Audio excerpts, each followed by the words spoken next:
6 faa'iido uu noo leeyahay cunista vanilla seedska ama af Soomaali ahaan loo yaqaano geedka kamuunka.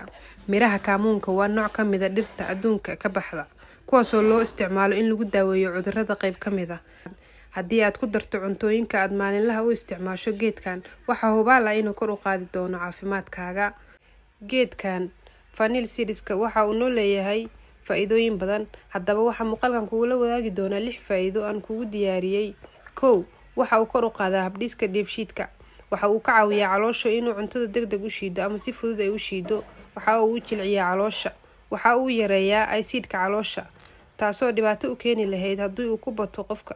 Qodobka 2. Waxa uu yareeyaa gaaska oo ogtihiin inuu dhibaatooyin badan ku hayo Soomaalida. Waxa haddaba geedkan haddii aad si joogto ah u isticmaashid uu ka yareyn karaa gaaskaas ama waaba ka dawoobi kartaaba. Sidaa darteed, isticmaal geedkan vanilla seedska ama kamuunka loo yaqaan af Soomaali ahaan. Qodobka 3.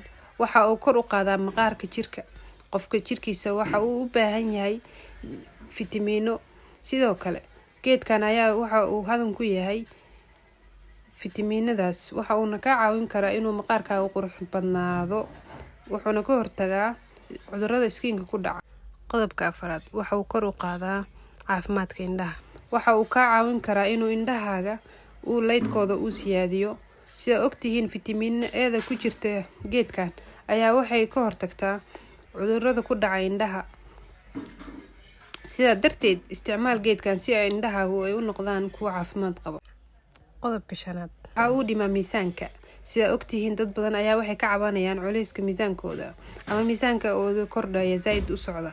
Sidaa darteed, isticmaal geedkan. Geedkan waxa uu faa'iido u leeyahay dadka miisaan dhimista ku jira, waxayna ka hortagi karaan inuu calories fuulo. Sababtoo ah geedkan haddii biyo kulul aad ku shiidatid ama aad isagoo powder oo shiidan biyo kulul aad ku cabtid oo ku darsatid, waxa uu ka caawin karaa ama caloosha oo maran aad cuntid, waxa uu ka caawin karaa inuu caloosha ka caawiyo inay dheefshiido wasakhdii kugu kaydsami lahaydna ay ka baxdo oo jirkaaga baruurta ku sameyn lahayd.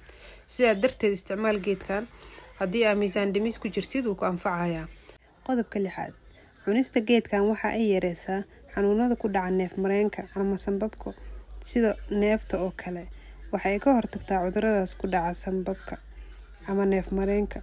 Faa'iidooyinkaas aan soo sheegnay iyo kuwo kale aan sheeginba waa laga helaa cunista mirahan. Haddaba yaanan cuni karin. Waxaana loo ogolayn inay cunaan gabdhaha uurka leh, sababtoo ah waxa uu ku keeni karaa ilmahaas inay dhicisoobaan ama ay ka soo dhacaan. Sidoo kale, waxaan loo ogolayn inay cunaan ama u fiicnayn jirkoodu gabdhaha kansarka naasaha qaba ama gabdhaha kansarka qababa. Haddaba geedkan sida loo isticmaalayaa waxa ka mid ah sida loo isticmaalo in sida xawaashiyada kale spices ahaan loo isticmaalo oo shaaha lagu darsado, cunto lagu karsado.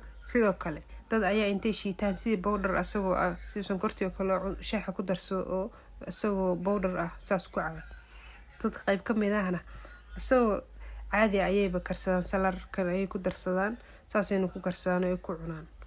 Marka way badan yihiin faa'iidooyinka geedkan laga helo. Intaas ku soo koobaya muuqaalkan hadduu ku cajabiyay, like noo saar, followna soo dheh.